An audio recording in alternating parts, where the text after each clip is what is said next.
Hi everyone, my name is Dylan Turner. I'm the Policy Manager at Progressive Britain, and I'm also the Programme Lead for the Horizons programme, which is the reason we're all here today. I'll be chairing the first session for this afternoon, and thank you first of all to all the speakers for joining us, coming very far, and coming down to share some important advice on what is a really important discussion. This event marks the launch of the Horizons programme. It's a new initiative designed to basically improve access to Westminster roles and careers for those outside the usual circles of opportunity.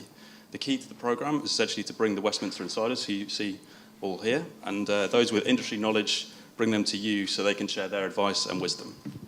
Just to give you a quick rundown on how the event's going to work today, I'm going to run this session, which will run until 3 o'clock. We'll have time at the end for audience questions, and then following that, we'll have 2 breakout sessions on either side here. On the left, we're going to have a session on doing politics. That's for those looking to work directly as an elected representative or for an elected representative, and that's with Sharma and Mike. And then from 3:40, and then on the right-hand side, we'll also have a session on the business of politics for those looking to work around jobs, I guess, around the centre of politics itself. So that'll be think tanks, journalists, that kind of thing.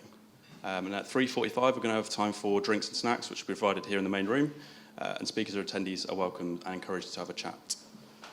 So without further ado, I'm just going to do speaker introductions. So on the left-hand side here, we've got Sophie Stowers. Sophie's a research associate at the UK and Changing Europe think tank and has worked there since 2020. In her role, Sophie's work consists of research on UK-EU relations, British politics and parties, and public opinion. Before that, Sophie worked as a parliamentary assistant to a Labour MP in the House of Commons for over 2 years. Also to my left here is Mike Crowhurst. Mike is director at Public First, which is a policy, research, strategy, and opinion consultancy. Mike has spent over 4 years as a special advisor in government, including in Number 10.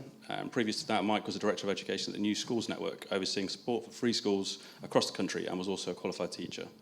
And then to my right here, we have Sharma Tatler. Sharma is the Deputy Leader of Brent Council with 10 years of experience in local government. Currently, she is a Cabinet Member for Regeneration, Planning and Growth.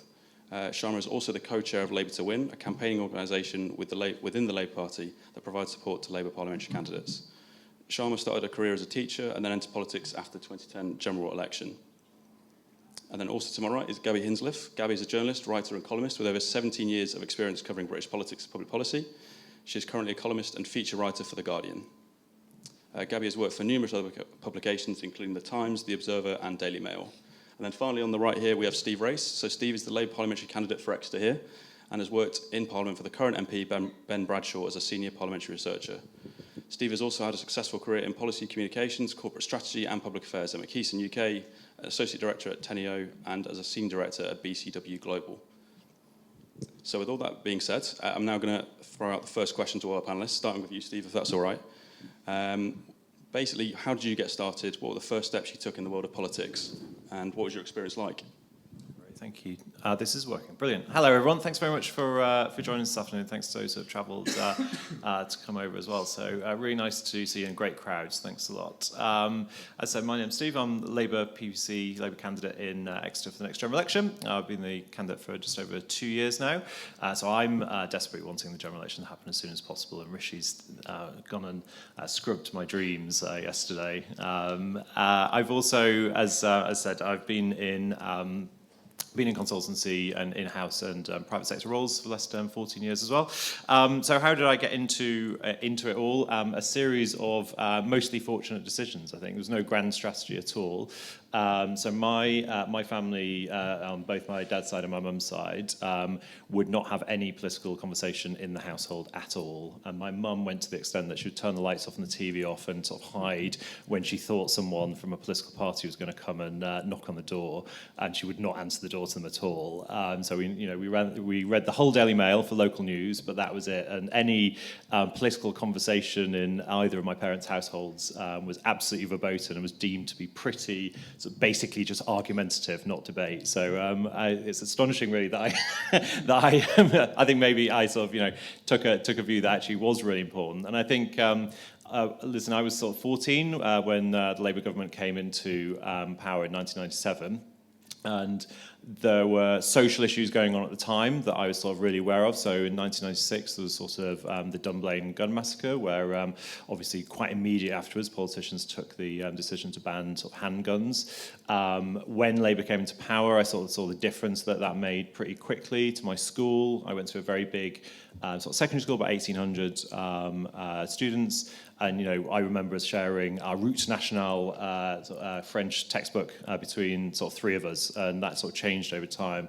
And my sister was born pretty severely disabled, so we sort of relied on quite a lot of services throughout her life, not just the NHS, but lots of other sort of associated services as well. So I became, I think, pretty political. When I look back, I didn't realise that I was quite political at secondary school, but my leaving book has quite a lot of people call me Red Steve in it, so I think I was probably a lot more political than I remember. And I was the first to go to university, and I really wanted to do politics. I wasn't able to do it at my school, but I chose to do it as a joint honours degree with English and American literature, which I loved. And politics, and that's where I really got involved. I tried to stay out of party politics. I sort of was a bit sort of fiercely independent left at the time. So, and I know a lot of people never let me forget or forgive that I was never a member of Labour Students, which that'll dog me forever. You're not either. Brilliant. Let's keep it between the two of us. But I did. I finally relented at the end of my university career and signed up to the Labour Party because I did broadly believe in what it stood for. Now, I didn't agree with everything that it did, but I thought actually the way that you make serious change in the country is by joining a political party. No democracy works without political parties. So I got involved. Conferences, going to party conferences was the sort of best thing I ever did. I started going quite quickly. I suddenly realised that, you know, the people that I saw on TV making decisions, like the Prime Minister, you just like in a room with them. It was really weird, like the first time I went. And it's I've always thought it's one of the great, political parties are one of the great sort of social levelers. You just get to be involved really quickly and really effectively. So I became chair of the Young Fabians. I did sort of policy, sort of volunteer policy work. Young Fabians is the youth sort of wing of the Fabian Society, which is the oldest political think tank in the UK. And then set up Greater Manchester Young Labour and got involved in that way. Hazel Blears, who was my MP in Salford at the time, basically I was a new member, and she basically grabbed me as a young person and sort of really sort of brought me in and showed me what was what, and sort of really wanted me to succeed in the party. So I've always sort of really sort of remembered her sort of role in that. And then I invited Ben Bradshaw to quite a few events when we set up Greater Manchester Young Labour, and basically got to know him quite well, applied for a job, and then moved down to London to work for him and to work for Exeter at that point. And that's basically the sort of kick-off, really. So I did 4 years. Ben was a minister, and then he was in the cabinet for the final year of the Labour government. So I really ran his parliamentary office and his constituency office at that time. If you're a minister, you're pretty much sort of full-time during the week doing that. And then when we were in opposition again after 2010, I decided it was time to move on. Now, I went into consultancy. I have to say I had absolutely no idea what consultancy was or what job I was going to be doing, but for some reason they employed me and saw that I might be able to do it. So I've been doing it ever since, and it's been a great sort of ride. So I think we can go through some more questions about what that kind of consultancy role looks like later. But again, thanks very much for coming, and looking forward to the discussion. Gaby? Thank you. I suppose that my background is probably in some ways different from Steve's and in some ways similar. I didn't know, definitely didn't know that I wanted to be a journalist, didn't know that I wanted to work in politics for quite a long time. But looking back, we were a family that argued about politics, shouted about politics. We were a family that loved the drama. But I didn't really think that it was something that I would ever be around as a job. My mum was a secretary, my dad was a mostly out-of-work actor, and we lived in rural Essex. I had no idea. I do remember the first election I remember was 79. That's how old I am. I was about 7, I suppose. And I remember it because suddenly, 79, Essex, everyone was for Thatcher. Around us was like a sea of blue posters, and I was like, why are we the only ones with a red one? Like, is that bad? I remember my dad sitting me down and going, this is why we are the red one, so in that sense, politics was part of my background. And then I think probably the first time I started putting that together with newspapers, because I was good at English, I liked writing, so I kind of, assumed that maybe something to do with writing was me. And my parents used to bring home The Guardian occasionally. And I remember reading, we then had a Washington correspondent called Simon Hogarth, and I remember reading his sketches from Washington, and remember thinking, and they were very funny, and I remember thinking, oh God, that's what I'm going to do. I want to live abroad and write funny things for a living, and it's great. Obviously, none of those things I have subsequently done, but that was my first idea that would be something that was good to do. But again, I had no idea how you got from where I was to there. So at university I read English, I got involved in student newspaper, which some of you possibly do or don't do now, and that was when I first thought, okay, this is, I love this, I could do this, this is great. So I did a postgrad course in journalism at Cardiff, and then got a job on the Grimsby Evening Telegraph, which was one of my favourite jobs, I have to say, in my entire career. It's a lot of fish and a lot of parish councils, but I did get to make a lot of embarrassing mistakes early, before it was terminal, and I did have some great colleagues, and I did have a very nice boss who put a word for me in at the national newspaper owned by the same group, which is the Daily Mail. So I went there. They gave me you start off in newspapers with kind of casual shifts. There's no promises. You turn up, you do 6 hours work, and then you either never hear from them again, or they ring you up again in a few days' time. So I moved down from Grimsby to London with kind of no job, sleeping on my best friend's sofa, hoping that casual shifts would turn into something else. Fortunately, they did. I got a job initially as a news reporter, which I was useless at, and then as a health reporter very quickly, which is when I first started encountering, Department of Health, government policy, health policy, and thinking, oh, okay, this could be, I can see a way from here to where eventually I might want to go.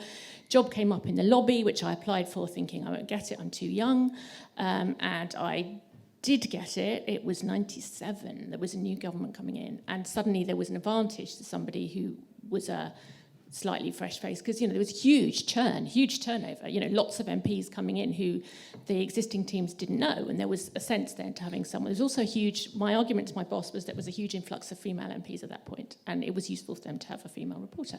They had never had a female political reporter before. And I found out afterwards that everyone thought I was going to leave in tears on about day 3. But I didn't. I did 3 years at the Mail and then moved to the Observer, did 9 years there, ended up as political editor at the Observer.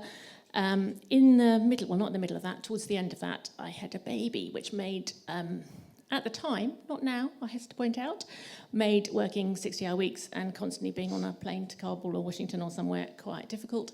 So I left, freelanced for a bit, wrote a book, ended up writing a politics column for Grazia, which was a surreal but very joyful experience, and then went to the Times for a year and ended up back at The Guardian, where I am now.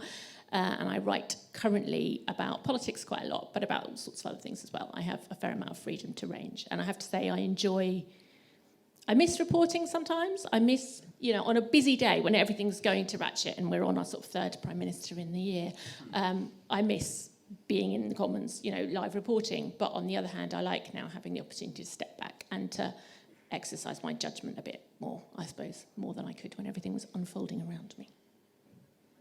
Brilliant. Thanks, Gaby. Sharma? Afternoon, everyone. So I'm Sharma Tatler. I'm Deputy Leader of Brent Council. That's North West London, so we're the home of Wembley Stadium. My journey into politics was definitely not the conventional route that a lot of my peers have. I was adamant that I was never going to go into politics. I enjoyed taking part in learning about it and viewing it and watching Question Time and so on, but I was happily being a teacher. I was a teacher for the best part of 10 years. I graduated in 2004. And my route into sort of politics came sort of very odd way. So I'm the daughter of an immigrant. My mum's from Nairobi, East Africa. My dad's from India. My parents came here in the 70s and experienced a lot of kind of National Front kind of issues around racism. They were very poor. My dad came from a very rural, poor background in India. And so we accessed a lot of council services and very much grew up in a household where we were very thankful for the welfare state, for national health service, for free education, because it gave my parents the ability to give my brother and myself equal opportunity and a way of security and making a success of ourselves. So I went into education on the back of my careers advisor telling me, because I was adamant I was going to become a barrister. I was going to become a barrister, wear the wig, go into court, and so on. But my careers advisor in year 10 told me, well, you're a woman and you're an Asian woman, so you can't go into law. It's going to be very hard for you to go into law. So my route was actually, I'm going to go into education and not let any other young woman hear that. But loved teaching. I was a history teacher. And 2010 came along, general election came along, and Michael Gove became the education secretary. And I could see where education was heading, and I was not happy with the direction of where Michael Gove was going to take education. And that's borne fruit. I was working in schools that benefited from building Schools Future programme, where we had brand new schools being built, and he came in and slashed that completely. And I struggled with that because I thought education is a great leveller. It should be how young people get opportunities. I benefited from New Labour's kind of intervention into education, and I was, I didn't want that to change. So I got involved. And within a year of me joining the Labour Party, and I was 31 when I joined the Labour Party, very, very different from my peers in London, where they've been members of the Labour Party since they were 14 or 16. I joined very late on, so I have a social life outside of politics, which is very rare in London politics. But I joined, and I very quickly, within a year, became constituency chair of my party. So Barry Gardiner is my MP, and I became his party chair locally. And within the 2 years of that, I became a candidate for local elections. And so my other motivation, I should say, is I'm a single mum. And I'm a single mum because my husband passed away in 2016. And one of my other motivators for joining the Labour Party and getting involved in politics was actually healthcare and health provision, because he benefited from a really great health service. And actually that's really struggling at the moment. And so I joined 2014, and within a couple of years, I became a member of the council cabinet. So I have responsibility for regeneration and planning in Brent. And that's effectively all the development, all housing in Brent is what I do. And we're very successful at it in Brent. And I love doing it because essentially my role as a councillor, you are much closer to your community as a councillor than you are as a backbench MP. Not to say that backbench MPs can't do great work, because a lot of them do great work, but the ability I have to affect change for residents on their daily life is really, really, really important. So whether it's being able to fix a pothole or pavements, my inbox is regularly filled with pothole and pavement queries, or whether it's helping a family who's struggling with housing to get good housing, or whether it's making sure that we make the decisions to enable us to build more homes, because whether it's private housing or social housing, we need more homes, or whether it's making sure that we're, holding people to account, like whether it's the health service or so on. So it's really, really important that local government is a place where I think a huge amount of change can happen. And I think my role in kind of politics has been very late on. I thoroughly enjoy it, and I think there is no conventional route into politics. I'm not the normal route into politics. I've come in from a different angle, and that gives me a wider perspective. And I think one thing that's really important about politics is that we have a wider perspective of people in the system, because that's how you create good policy. And for those of you that are thinking about careers in politics, one thing I would say is don't ignore local government. You actually help to create policy, you have to get to actually implement policy, and you get to see the impact of that policy on people and how they live. And one thing I'd say is this year, one of my responsibilities has been to deliver the council budget. And in Brent, that means a budget of over £200 million, or nearly £1 billion if you include the schools budget. And it's been really hard because those decisions that I take with my administration not only affects the communities of people living in my borough, but the people that we employ across local government in our councils. So what jobs they're going to have, how are you going to work with unions, how are you going to work with other partner organisations. So it's a really, really great way of affecting change. And for a lot of us that have come into politics, it's about a moral cause. It's about a reason why you want to see change. And I've seen change. I'm a Labour politician through the New Labour years. I'm a history teacher. I've seen the transformative, or learned about transformative governments of Attlee, Wilson and Blair. And actually, I think we're crying out for that sort of dynamism in politics at the moment. And I think I'll leave it at that. Thank you, Sharma. Mike? Is this all working? Fantastic, thank you. Well, hi everyone, thanks very much for coming. I'm similar as well in the sense that I don't have a traditional political background, if there is one. I didn't grow up in a very political household either, so certainly kind of politics was something that was discussed. My dad was a newsagent, so we had lots of newspapers at home, which meant I was always reading about it, but we weren't particularly tribal in any one way or another. And I did start studying politics at university. I actually dropped the politics part of my joint honours course halfway through because I wasn't enjoying it as much as the history. So always interested, but never particularly kind of tribal, never kind of active in a party, etc., etc. I suppose I got into politics. I did actually do a brief internship with an MP after I left university, but only for a couple of months. I more got into it, not dissimilar actually to you, Sharma, where I got into education and I trained to be a teacher as well. We'll have to discuss this later because I suspect we've got slightly different views of post-2010 education reforms.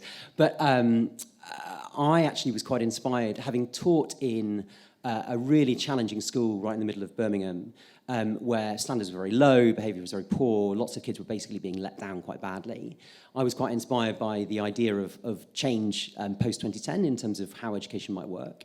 And really, Steve talks about fortunate events. I had my version of that, which was that I met someone who at that time worked for Michael Gove and asked him, if I'm interested in education policy, what do you think I should do?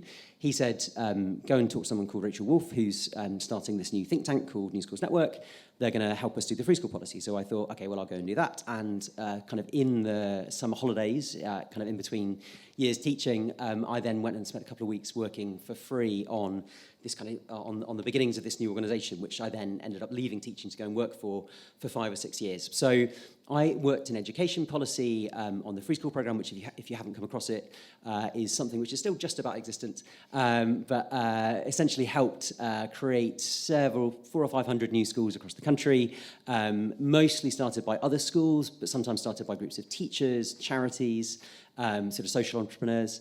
And a lot of our job was helping people to take their ideas for these schools and turn them into reality. And it was a really interesting kind of intersection of policy, so a kind of an idea for how you might change something, and then the actual kind of practical kind of outcome of that on the ground, which was these new schools that were opening. And I definitely echo what Sharma was saying in terms of how rewarding it is to see things that you have been involved in kind of come to life, and actually really worth thinking about where you sit in the system and how much of that you get and how much that matters to you. And I'll come back to that later.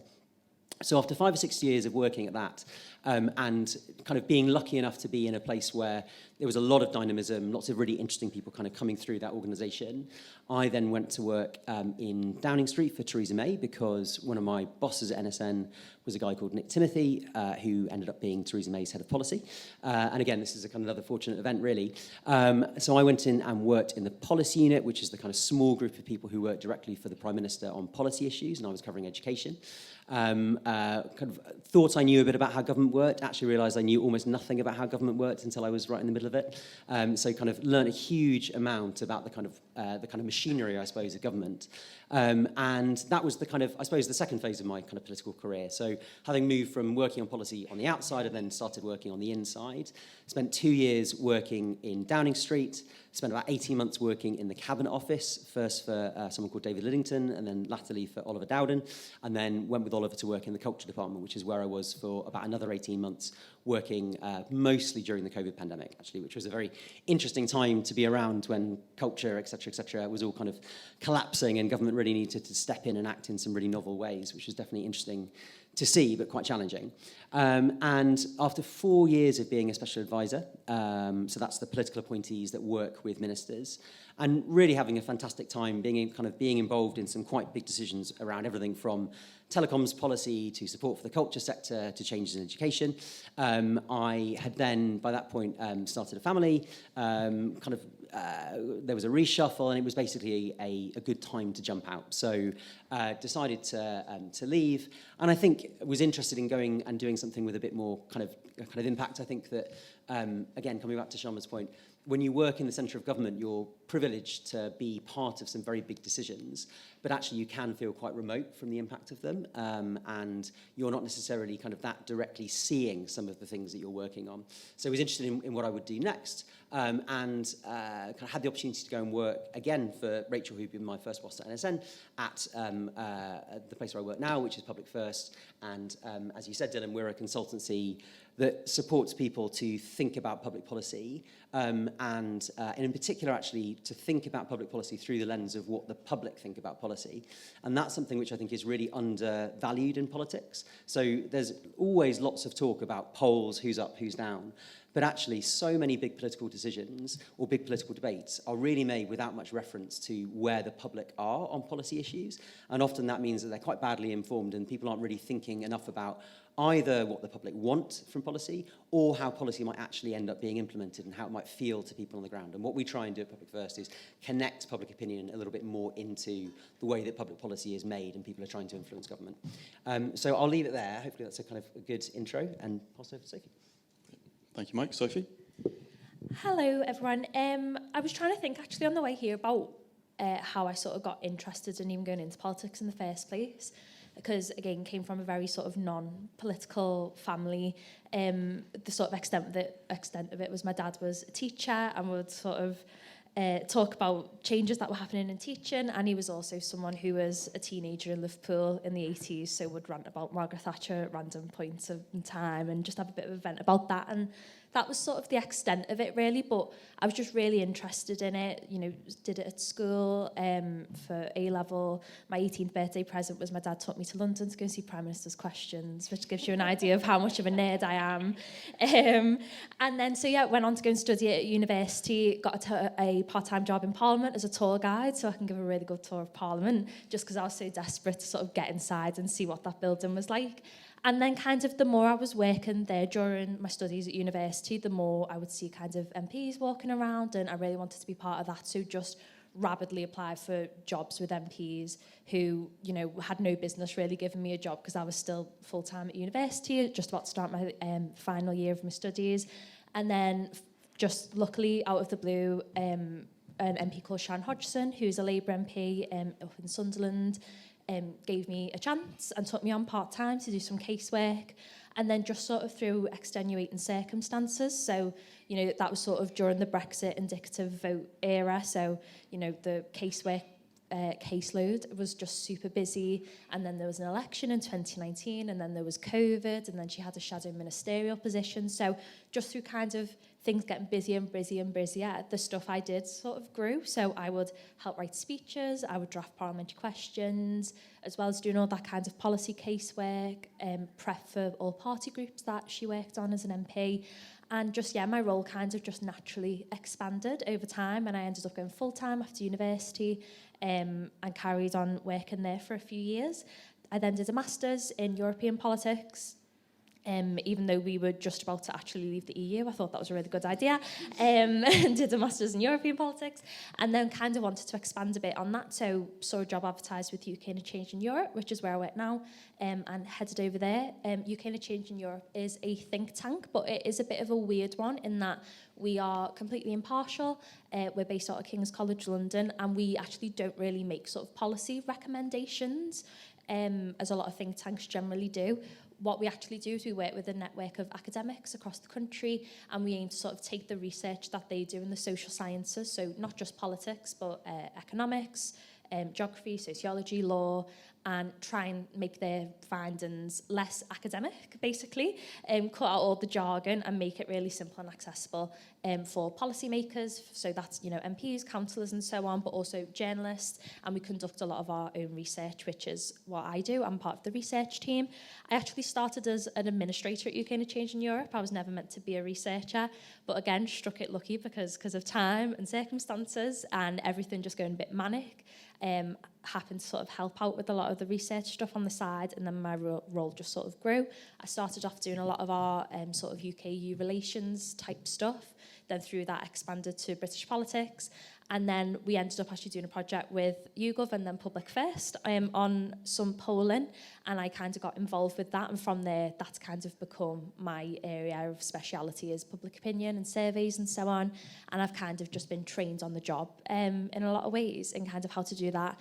I'm lucky enough to work with people like Rob Ford and John Curtis, who are part of our team at UKIS, which, if you would have told A-level politics student me that I'd be working on polling with John Curtis, I would have lost my mind. So, like, you know, again, speaking to how much of a big nerd I probably was, but, you know, it's just sort of been a really kind of random progression, really, in terms of where I've ended up, or just starting from, in a lot of ways, of getting my foot in the door and being in the right place at the right time. Yeah. Brilliant. Thanks, Sophie. There's some really interesting things for all of us to think about. But Steve, I'm going to start with you, if that's all right, for the next question, which is, what are some of the barriers and difficulties that you faced starting out when you first began moving into politics itself? And you talked a bit about consultancy in particular, not really maybe understanding so much what that would involve. If you could talk about that, maybe. Yeah, definitely. I think the main barrier is that there are so many jobs and organisations and roles that you can do that you have absolutely no idea about, because they're just not in the ecosystem of sort of careers fairs and things like that. I remember going to my careers fairs at university, and I would go past these consultancies like PwC and others, and I pick up the free pen and I have a chat, and I walk away and go, I have absolutely no idea what you actually do at all. I still don't, to be honest. I'm not sure they do, but they charge a lot of money. But I think there's this huge ecosystem around sort of politics and policy and communications that probably doesn't do a good enough job, I think, about sort of engaging younger people into the sector. For example, I think. I work for a company called BCW at the moment. It's part of WPP, which is in the FTSE 100. So it's one of the biggest companies in this country. It's one of the bigger companies in the world. It has hundreds of agencies that do everything from broadly in the sort of creative communications strategy space. So you can work for agencies that specialize in AI. You can work in agencies that specialize in like consumer communications, that do polling, insights, all that kind of stuff. So I work on my core role is around public affairs at the moment. So generally that's about organisations or people or businesses that want to talk to politicians, because most people think that politicians are complete aliens, and as soon as they say you need to talk to politicians about this, they'll go, well, I don't know how to do that, which is where we come in, and that's where you can create a job for yourselves. So for example, just to make it real, I think one of my main clients at the moment is the Canal and River Trust. So it was spun out into a charity from British Waterways. So it has like 2,000 kilometres of canals across the country. It's got the third largest estate of listed buildings in the country after the Church of England and National Trust. And it basically, when you talk to people about canals, they go, oh, canals are nice. You get kind of Prunella scales, going on a nice narrow boat, going on a holiday. Actually, in terms of water transfer, they do loads of sort of data center cooling because the water's flowing through. They have a general urban cooling sort of opportunity there. You can do like hydroelectric from them. They're connecting up a reservoir in the west of England that has a lot of water to a reservoir in the east of England that doesn't have a lot of water through the canal network to move water across the country. Like, politicians don't know about this at all. And when politicians don't understand a company or an organisation and what they do, they find it easy to either attack it or to undermine it or to make some policy change that they haven't really thought about how it will impact organisations. And in this case, the government's taken about 60% of its funding away over the next 10 years, and that's a huge amount for an organisation that looks after this very, very old sort of network. And it's not just like you can just leave a canal, right, to do what it needs to do. It's basically 250 years old. It can flood, it can break. If it does all of that, then it'll destroy businesses, homes, all that kind of stuff. And so, our job is to help raise the profile of the organisation and make sure that people understand the importance of what they actually do. So we worked with them around the funding announcement and got 15,000 people to email their MPs about the fact that they want canals to be sort of kept in a good state, kept alive for the future. We got them onto the CEO onto the Today programme, into the Guardian. There was a Guardian editorial that came out of it. So using all the sort of tools that you have in the sort of communications ecosystem, from things that you own like your website to things that you can earn like on social media, and then things that like other organisations really get to make sure that politicians, whenever they're looking around, when they're reading a newspaper or they're listening to a podcast, they're hearing about what you want to say to them.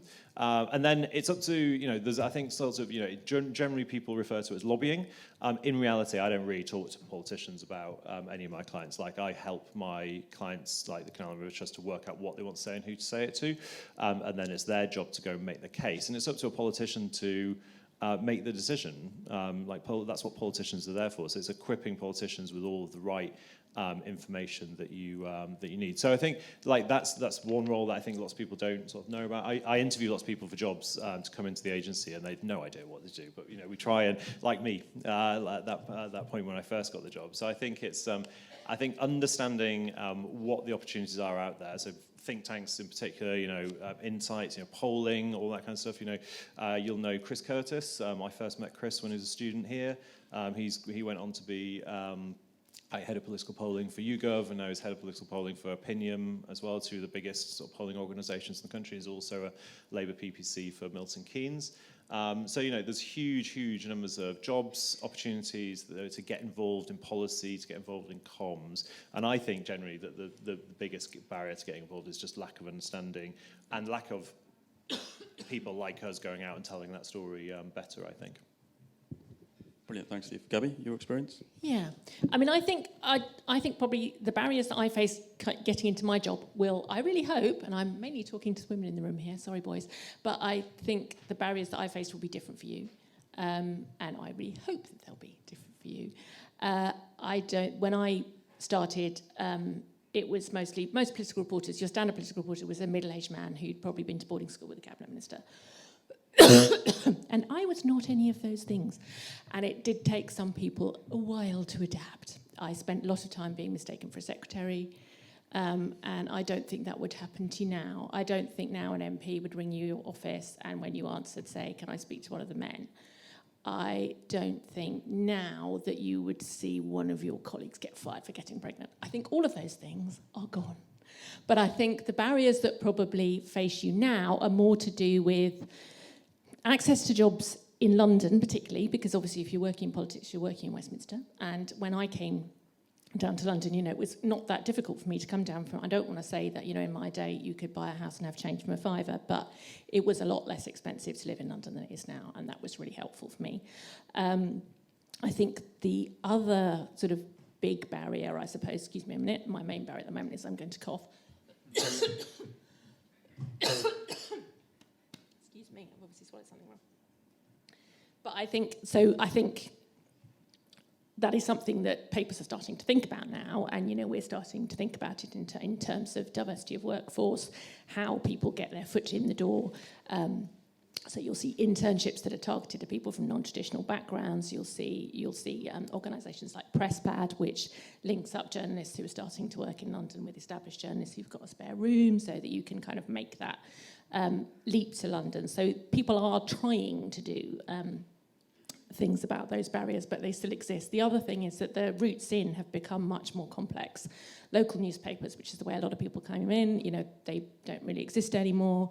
Staff jobs are getting rarer. It's more casualisation. There's more contracts. There's more freelancing. It's a more insecure and a more precarious, I think, start than I had. And my worry is that makes it difficult for people who don't have family money behind them.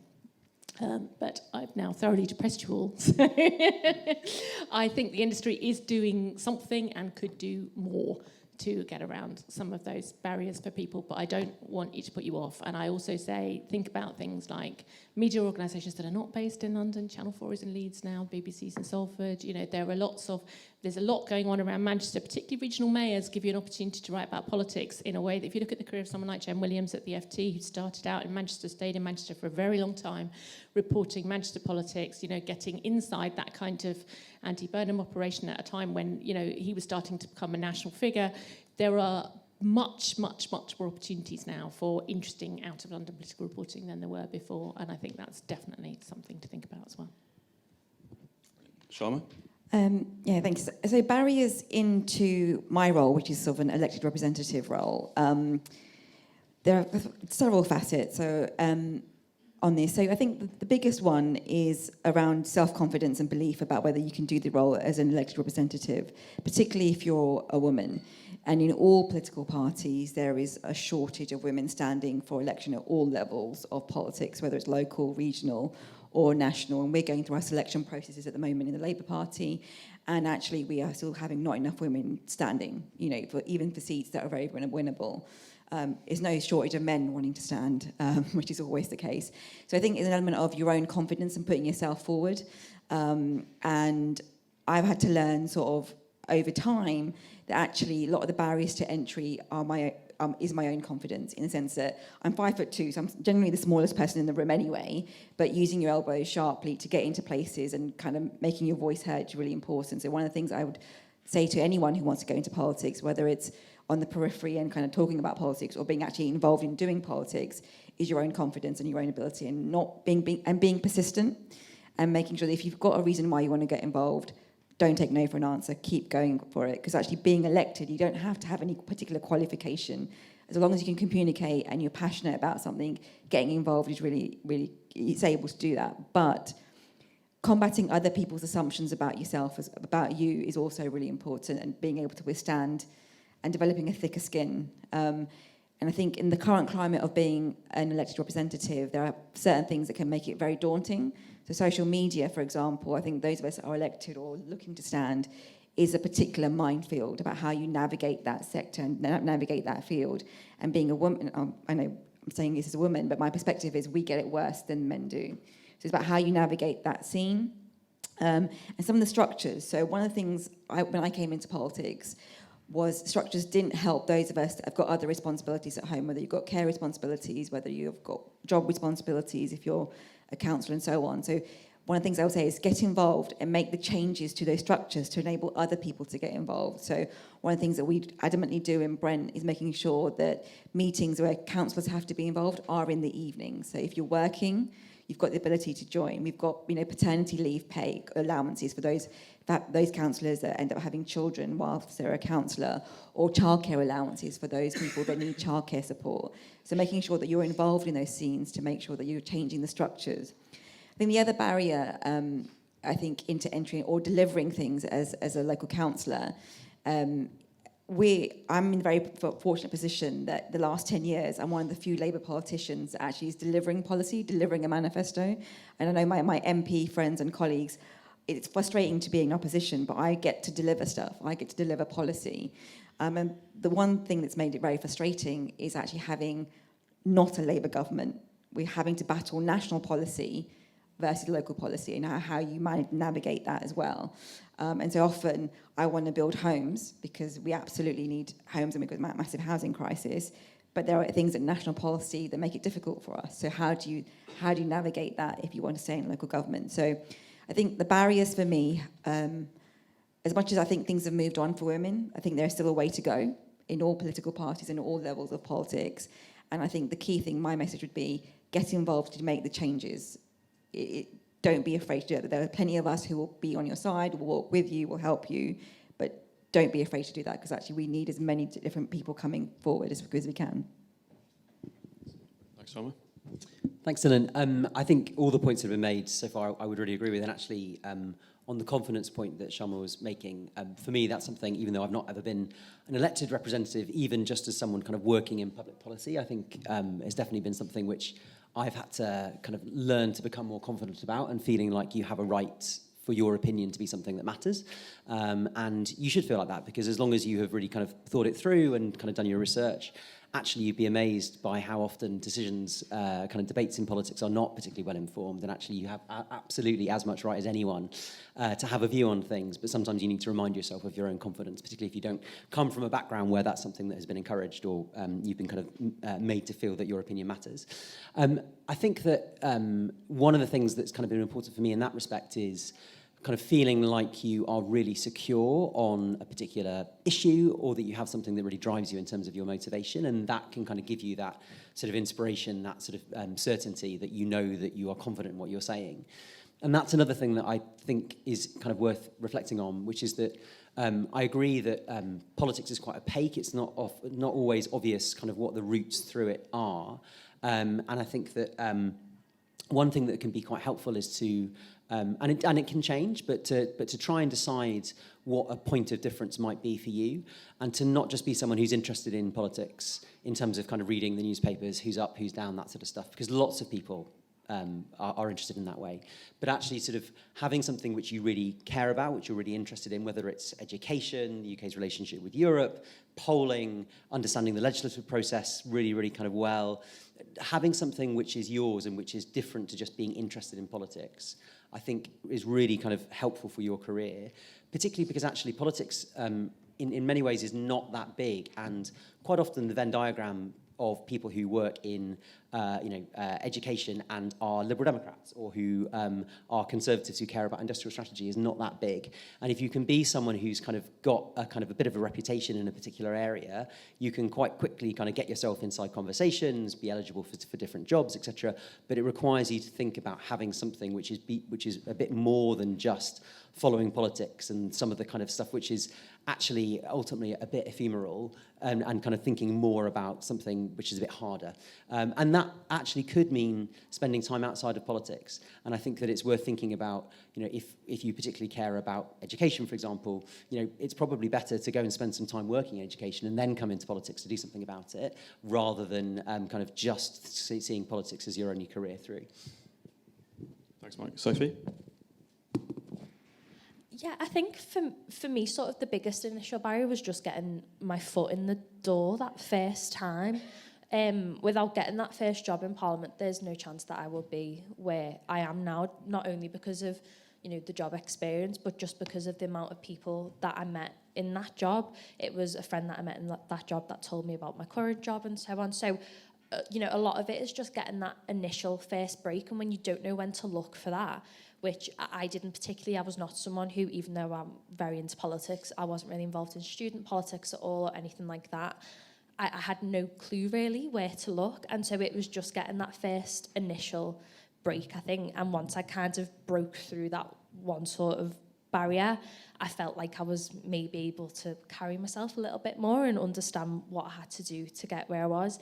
And having kind of worked on two different sides of politics, I guess, I think there's been sort of two different kinds of things I struggled to get to grips with. I think when I worked in Parliament initially, it was probably the fact that there was this whole party structure. So I work for a Labour MP, so I'm talking about Labour Party structures here, that I was just completely unfamiliar with. I'd never been to a CLP meeting in my life. None of my family were political in that way, but a lot of people who were working in Parliament at that time, they have families who were very politically active, or were big in their sort of local constituency parties and things, or they've been youth members of the NEC, for example, and things like that. And I just felt like I was completely detached from that whole world, and it took me quite a long time, I think, to really understand how that all worked. And the further I've sort of been away from that, the more I've come to realise that that's not actually unusual. People just tend to pretend that they know what's going on a lot of the time with Labour Party structures, and they don't. So now I can understand that, but at the time I just felt like it was a complete whirlwind. My first Labour conference, I nearly had a heart attack because I just didn't know what was going on. So that was probably that initial barrier, in that a lot of these people are aware of these structures, but not only that, they know each other through them, and they're familiar with each other's names and what they do and all that kind of thing. So that was something that I think, even though I was quite politically aware and active in my own way, that took me a little while to get to grips with. And then I think now that I work in this weird space between think tank and academia almost, because of what UK and Change in Europe does, a lot of my sort of difficulty in that job comes from not really the structural circumstances around me, but the fact that there's quite established names in that field, and quite often I feel like, what the hell am I doing here? I can't go and sit on a panel with John Curtis. Like, who am I? I don't know what I'm talking about. And a lot of it is just having that confidence, I think, in, no, actually, I've done this research and I know what I'm talking about and I can do it. And I might not have a doctorate and I might not have been a lecturer for X amount of years, but I can talk about this one thing that is my area. I think it really gets to the heart of what was just said then about kind of developing your own area of expertise and knowledge. I feel a lot more secure almost working in politics now that I know that I've got that foundation of something that is mine to talk about and that I've got expertise in, and I feel a lot more comfortable doing that than I do playing sort of the party political sides of it. And that's just through finding what is for me. So I think, yeah, don't be sort of warded off by that first initial experience if it completely freaks you out, like learning all about how the Labour Party works did for me. Brilliant, thanks Sophie. I'm just being a bit mindful of time. I think we'll try and move to audience question and answers now. So if you've got a question, please raise your hand and Tom will move around with a roving mic. If you don't, we can always ask, I can always ask another question to the panel. So if anyone's got a question, if not, we can move. Not at all, okay. Well, I guess, again, we'll start with Steve, and we'll go for a bit more of a positive finish, if you like. We've talked about the challenges. What about the successes? What are the things that have kept you going, that have really driven you to stay and work in politics? Thanks a lot. I think the successes are right. The reason I'm in politics is I want to change things, as Sharma said.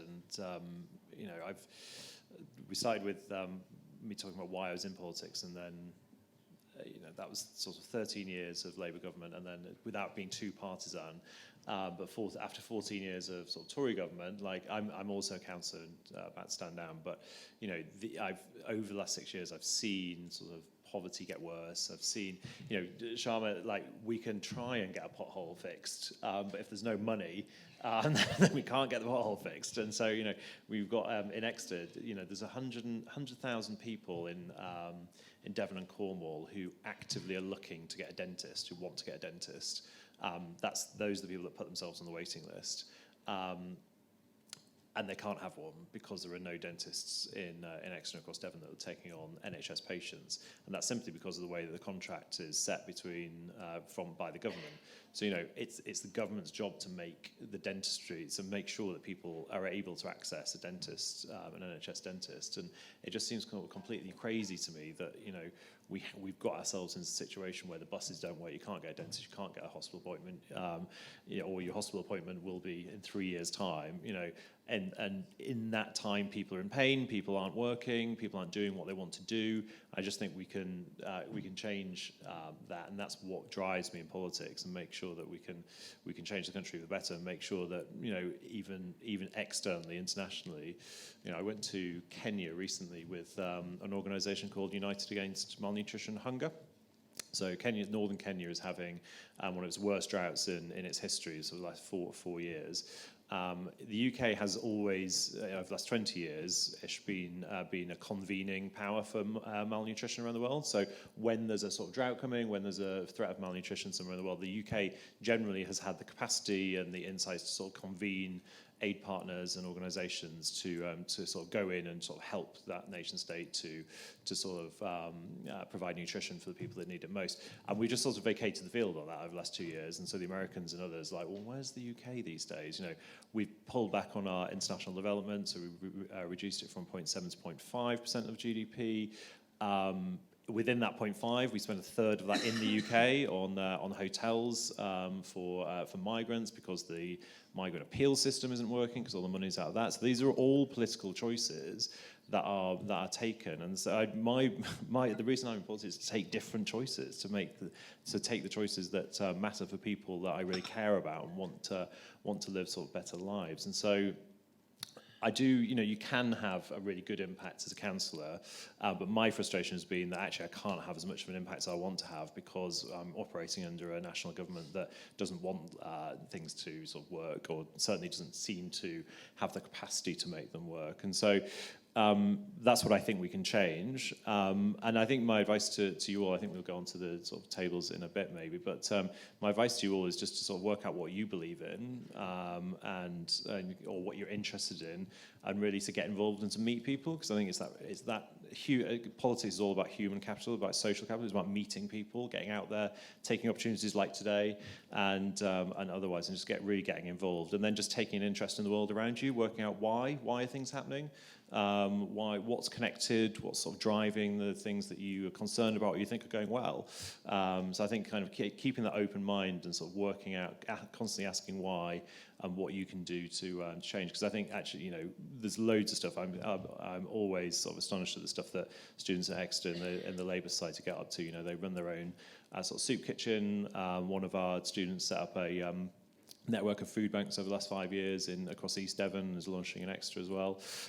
I'd love the fact that I'd love to get to the point where we don't need food banks, but whilst we do need them, individuals run those food banks in their own time because they really care about it. And so, work out, everyone can have an impact, I think, in whatever way. So keep an eye out for the ways in which you can make an impact, because anyone can. Gaby? See, that was a really noble answer, and mine's now going to sound really selfish.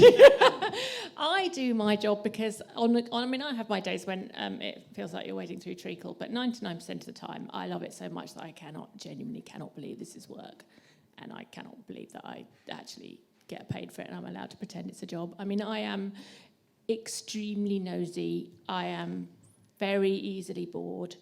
I like poking my nose in things that aren't really my business. I need a job that has lots of variety and change and different things, and Christ knows what's going to happen today or where you're going to be. I don't like being at a desk all the time. I like to be out. I like talking to people. I like writing. All of those things come together in one place for me in journalism. So it's an absolute no-brainer. I mean, I have at times over the years I've been asked about moving into government or doing a job on the other side of the fence, and for me it's always been a very easy no, because my job is 100 times more fun with less responsibility. But I think to pick up just on something that Steve said, I mean, I think if you are a change the world person, if you have a burning sense of social justice or a mission or a thing that you particularly want to change, sometimes people do see journalism as a vehicle for that, and it's an old-fashioned point of view for me, but I would say if you have those feelings, you are an activist, not a journalist, and you'll be happier, you'll be a frustrated journalist and not a very good one. You'll be a better activist, politician or whatever who uses storytelling skills or perhaps uses journalistic skills or uses your writing flair or whatever to communicate your thing. But journalists tend to be slightly more detached. They tend to be very curious, ineffably curious, but they like to step back and observe to an extent. They like to describe and explain the world to other people rather than to change the world. And that is why it's the less noble calling, but a more fun one, essentially. So, yes, I'm going to pause. Sharma? So I think I came into politics because I genuinely believe politics can change things. I'm a passionate believer that politics can affect change.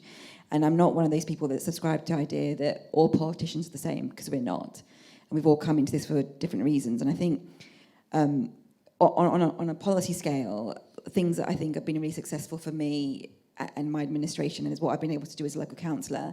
So I'm really passionate about dealing with inequality, particularly generational inequality. So that's why I was a teacher, and also why I'm passionate about building homes and building housing, because I think it's scandalous that young people under the age of 35 will probably find it very hard to buy their own home or get onto the housing ladder. And one of the stories I have is, in my council, I'm responsible for estate regeneration, so looking at our council estates and seeing how we can rebuild and build more and build better. And we had a family who'd been living in temporary accommodation for 10 years. I'm not quite sure how you call it temporary accommodation, but it was technically a temporary accommodation. It's a family in 2 bedrooms, family of 5. The eldest son was disabled. The 2 younger boys were sharing their bedroom with their parents for the best part of 10 years. The decisions I took meant that they got a home, that meant that every child got their own bedroom. They were able to study, they were able to get a secure home that was clean, that was safe, that was heated well, and their life chances dramatically improved. And when I went to see their family, their mother cried and gave me a hug. And you don't put that on a leaflet, you don't put that anywhere else, but you think that's a decision I took that has enabled that to happen. And that's really important, because actually you can affect change that way. And selfishly, I think one of the things that motivates me also is that my dad came here when he was 16 to move, when he immigrated here with my grandparents, didn't speak a word of English, couldn't go to school because he was 16, and he went to night school, learned English.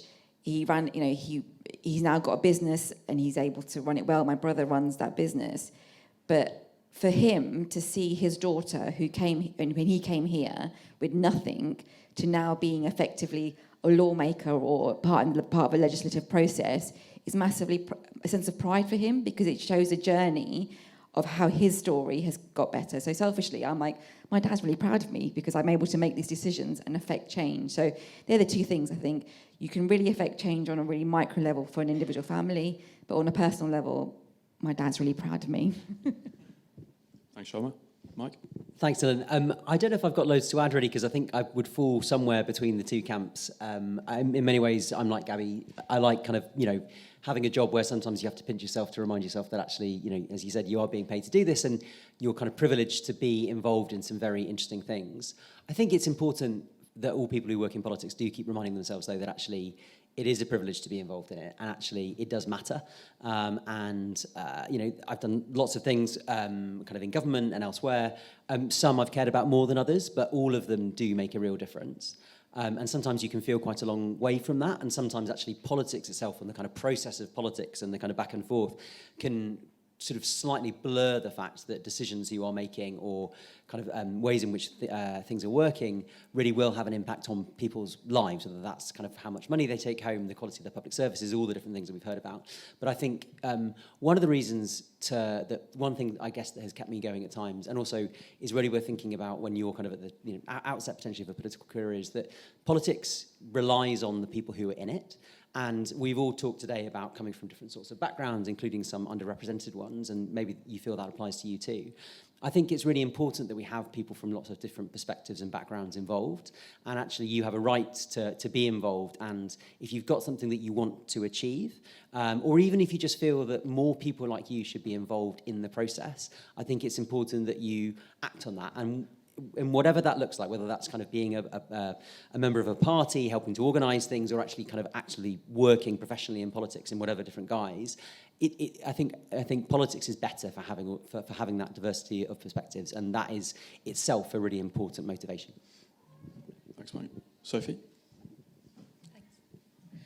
Thanks. Well, I should probably say one of the reasons I enjoy my job is because I'm also a terrible gossip, and I love a bit of political gossip as well, so that is a big part of it.